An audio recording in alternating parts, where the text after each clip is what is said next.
अस्सलाम वालेकुम। Welcome to my YouTube channel medicine information for public. दोस्तों कैसे हैं आप? उम्मीद है कि सब दोस्त मेरे बिल्कुल ठीक होंगे, खैर वाफियत से होंगे। अल्लाह पाक हम सब पर अपना ख़ास करम और फजल करे और बिलखुसूस हमारे मुल्क के पाकिस्तान को अपनी हिफ्ज़ मान में रखे और अंदरूनी और बैरूनी ख़तरा से महफूज फरमाए, आमीन। दोस्तों आज की वीडियो हमारी होगी कंजंक्टिविटिस इन्फेक्शन के बारे में, जो कि पाकिस्तान में पाकिस्तान के बड़े शहर कराची से होता हुआ अब मुख्तलिफ पंजाब के अज़ला में दाखिल हो रहा है। इनकी वजूहात क्या है, कौन सी इसका इलाज है, कौन सी एहतियाती तदबीर अपना कर हम इससे छुटकारा हासिल कर सकते हैं। तो इंशाल्लाह आज की वीडियो हमारी इसके बारे में होगी। तमाम दोस्तों से रिक्वेस्ट है कि मेरी वीडियो को इन पर लाजमी देखें। इंशाल्लाह आपको इस बारे में एक मुफीद मालूमात भी मिलेगी। मैं हूँ doctor Mohammed Mohsin, DHMS RHMP homeopathic doctor and assistant pharmacist, आपकी खिदमत में हाज़िर। इंशाल्लाह इसी हेल्थ टिप्स के हवाले से इसी फ़ोरम पे मुख्तलिफ़ किस्म की अद्वियात के बारे में और हेल्थ अवेयरनेस के बारे में मेरी वीडियो आती रहती हैं। तो आपसे रिक्वेस्ट है कि मेरे चैनल को सब्सक्राइब कर लें और बेल आइकन को प्रेस कर लें ताकि इस तरह की नई मुफीद मालूमात जो हैं उनकी अपडेट्स आपको मिलती रहें। शुक्रिया। चलते हैं अपनी वीडियो की तरफ। तो दोस्तों ये जो इन्फेक्शन है ये सिर्फ कराची में नहीं फैला हुआ, ये पूरे पंजाब में मुख्तलिफ अज़ला में ऐसा ऐसा फैल रहा है। जिनका ताल्लुक शोबा हेल्थ से है उन लोगों को, उन भाई से को पता होगा, क्योंकि आजकल जो है वायरल इन्फेक्शन बहुत ज़्यादा है और तकरीबन पेशेंट का रेशो से अगर 100 पेशेंट आपके पास आते हैं तो 10 ऐसे पेशेंट होंगे जिनको आइज़ का मसला होता है। तो दोस्तों चलते हैं वीडियो की तरफ। दोस्तों कराची की एक रिपोर्ट्स के मुताबिक, जना हॉस्पिटल की रिपोर्ट के मुताबिक, वहाँ पर जो है अगर 50 पेशेंट आ रहे हैं OPD में तो उसमें जो है 25 पेशेंट ऐसे हैं जिनको आइज़ का इन्फेक्शन है, जिसको कंजक्टिविटिस इन्फेक्शन जो है लाहक है। तो हम बात कर लेते हैं सबसे पहले कि इनके असबाब क्या हैं। ये इन्फेक्शन जो है कराची में क्यों फैला, इसकी क्या वजह है। तो दोस्तों आपको आपकी इत्तला के लिए बताता चलूँ कि ये जो इन्फेक्शन है ये बच्चों से शुरू हुआ है, ऐसा ऐसा ये बच्चों में फैला है।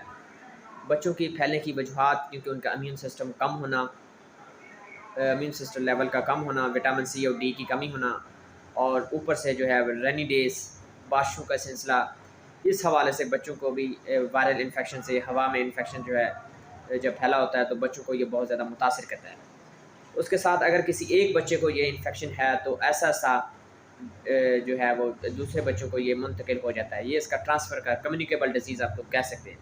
क्योंकि अगर बच्चे को छींक आएगी, बच्चे की आइज़ में इन्फेक्शन होगा तो वो बार बार बच्चे जो है आँखों को मसलेगा, और जो वाटर होगा आइज़ का वो हाथों में लगेगा, फिर वो किसी गिलास को या किसी दोस्त को हाथ में लगेगा, उससे मिलेगा। तो ये इसी वजह से इन्फेक्शन जो है वो फ़ौरन जो है वो किसी दूसरे में ट्रांसफ़र हो जाता है। और फिर जब बच्चे घर आते हैं स्कूल से, या फिर बच्चों को बड़ों में मुंतकिल होना, उसको के लिए कोई मसला नहीं था इन्फेक्शन को।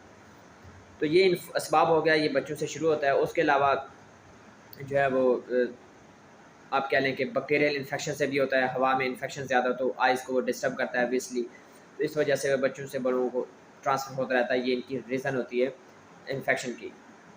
उसके अलावा उससे बात हम करें कि इसकी अलामात कौन-सी हैं कि हमें पता चल सके कि ये इन्फेक्शन जो है ये वायरल है या बैक्टीरियल। तो याद रखें जो बैक्टीरियल इन्फेक्शन होता है उनका टाइम पीरियड जो होता है वो 1 महीने तक हो सकता है। 5 दिन से लाकर 15, 20, 25 दिन, 1 महीने तक वो इन्फेक्शन आपके पास रह सकता है। जो वायरल इन्फेक्शन है वो 3 दिन से लाकर तकरीबन 1 वीक तक वो खुद ब खुद ही ख़त्म हो सकता है, अगर उसकी चंद एहतियाती तदबीर अपनाई जा सके तो। तो दोस्तों उसमें क्या होता है कि बच्चों में सबसे पहला आँखों का रेड होना, आँखों से पानी निकलना। बड़ों को भी यही सेम सिचुएशन होती है, अलामतें होती हैं, आँखों का रेड होना और आँखों से पानी का निकलना, और उसके आँखों में सोजिश होना, आँखों में पेन होना। उनके साथ-साथ जो आँखों में ब्लडी जैसी जो है रनी पानी निकलना।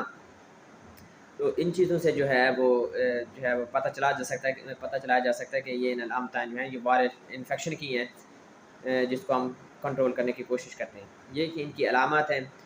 अब हम उसकी कौन-सी एहतियाती तदबीर अपनाकर इस बीमारी से छुटकारा हासिल कर सकते हैं, इस जो आइज़ इन्फेक्शन है इससे कैसे हम बच सकते हैं। तो सबसे पहले दोस्तों आपको बताता चलूँ, जो अगर आपको इस तरह का इन्फेक्शन है तो सबसे पहले आपने अपनी केयर करनी है। अपने हाथ को वॉश करके रखना है, अपना टॉवल जो है वो अलहदा रखना है, तौलिया जिसको कहते हैं, और इसके अलावा आपके पहने के कपड़े अपने अलहदा रखने हैं। आप अगर घर में हैं तो आपने 2 से 3 दिन, 1 हफ़्ते तक आपने एक सेपरेट बिल्कुल हो जाना है, ताकि आपका टॉवल ना कोई यूज़ करे, आपका साबुन ना कोई यूज़ करे, आपके कपड़े को हाथ ना लगाए।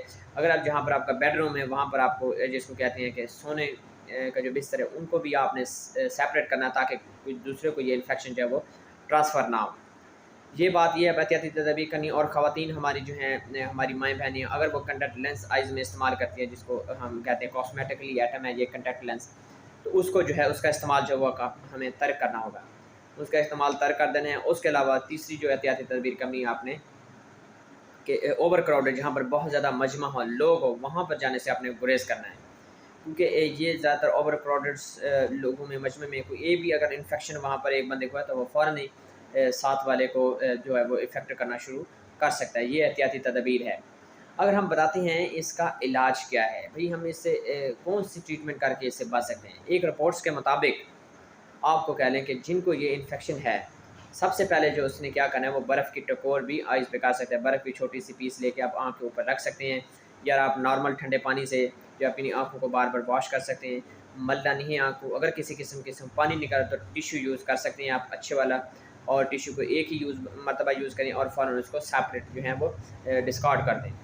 तो अगर आपकी एक इन्फेक्शन एक आँख में है तो ये नहीं कि एक टिश्यू से साफ़ करके दूसरी आँख को भी आप साफ़ करना शुरू कर दें, तो इस तरह एक आँख जो इन्फेक्टेड है उससे दूसरी आँख में ट्रांसफ़र होना में कोई देर नहीं लगती, वो फ़ौरन दूसरी आँखों में भी इन्फेक्शन चला जाता है। तो ये आपने एक एहतियात करनी है। उसके अलावा इम्पॉर्टेंट जो चीज़ है कि किसी किस्म का खुद से ड्रॉप्स आपने नहीं यूज़ करना, कोई भी एंटीबैक्टीरियल मेडिसिन नहीं यूज़ करनी। सबसे पहले आपने क्या करना है उसकी टकोर करनी है, आपने सेपरेट होना है, अपने सफाई का ख़ास ख्याल रखना है। उसके अलावा जो है आप क्यूरिन ड्रॉप्स आजकल मार्केट में मिल रहे हैं। क्यूरिन ड्रॉप्स तकरीबन आई थिंक वो 20 या 25 रुपए का होगा, 120-25 रुपए का होगा। वो आप यूज़ कर सकते हैं, 4-4 घंटे बाद एक-एक ड्रॉप्स आप यूज़ कर सकते हैं। उसके अलावा अगर हम बात करें किसी मेडिसिन की, तो मेडिसिन में सिर्फ विटामिन सी की टैबलेट आप यूज़ कर सकते हैं, जिसमें सीकॉन एक मल्टीनेशनल ब्रांड है। तो आप एक टैबलेट को डेली बेसिस पे यूज़ कर सकते हैं, क्योंकि अगर आपका इम्यून सिस्टम बेहतर हो गया तो आप जल्द ही इस बीमारी से छुटकारा हासिल कर सकते हैं। उसके अलावा एक नई रिपोर्ट के मुताबिक जिनको विटामिन डी की कमी है, जिसको हम विटामिन डी कहते हैं, अक्सर बच्चे बड़े इस्तेमाल करते हैं इसके सप्लीमेंट मुख्तलिफ किस्म के, जिसको विटामिन डी की कमी है उसमें ये इन्फेक्शन जो है वो जल्दी फैलता है। तो कोशिश करें आप विटामिन डी के इंजेक्शन जो है दूध में डाल के वो भी पी सकते हैं। अगर बच्चे हैं जिनकी उम्र 5 साल से ज़्यादा तो वो यूज़ कर सकते हैं, और बड़े हैं तो अच्छी बात है वो भी यूज़ करें, क्योंकि अगर हमारे इम्यून सिस्टम बेहतर होगा, बीमारियों के खिलाफ लड़ने के काबिल होगा, तो हम जल्दी इस बीमारी से छुटकारा हासिल कर सकते हैं। ये थी हमारी आज की हमारा थोड़ा सा टॉपिक। उम्मीद है कि ये वीडियो आपको नॉलेजेबल होगी, आपको फ़ायदा देगी। तो अगर वीडियो अच्छी लगी तो मेरे चैनल को सब्सक्राइब और लाइक ज़रूर करें, ताकि इस तरह की वीडियो जो है आपके लिए बनाता रहूँ, मेरी हौसला अफजाई करें। आपका बहुत शुक्रिया। इंशाल्लाह किसी नेक्स्ट वीडियो में मिलते हैं, तब तक मुझे इजाज़त दें। अल्लाह हाफ़िज़।